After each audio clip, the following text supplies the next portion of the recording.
A girl's organs were completely ripped out and turned into a hanging doll. The killer was caught, but the court released him on the spot, claiming he was mentally ill. Her brother broke down, losing all faith in the law. He decided to punish evil himself. From that day on, he wore a mask and prowled the city at night, hunting criminals and making those who harmed others experience the same torment. Before all this, he had been a respected cop, admired by everyone.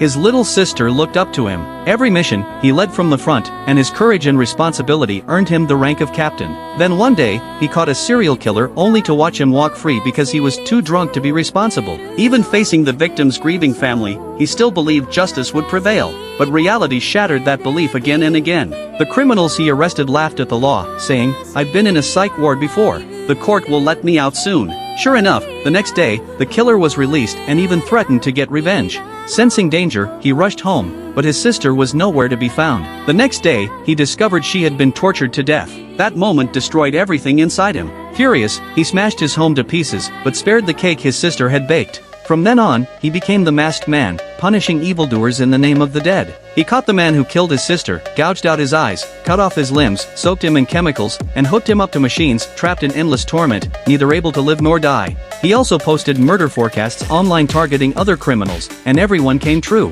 The public debated endlessly, some called him insane, others called him a hero.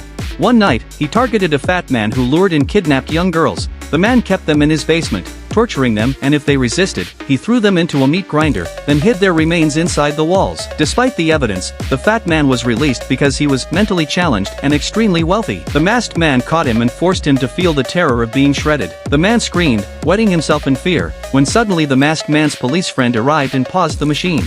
The fat man used the chaos to escape. The masked man went after him, but his friend blocked him. He kicked his friend down and raised his weapon, but couldn't bring himself to fire. In that hesitation, his friend took the chance to subdue him. The once heroic cop became a prisoner, a murderer in the eyes of the law, and was ultimately sentenced to death. The fat man, thrilled by the news of his death, went back to hunting new victims until another masked man appeared. It was the father of one of the victims. He stabbed the fat man again and again, delivering his own brutal justice. Evil sinners can never escape the judgment of fate.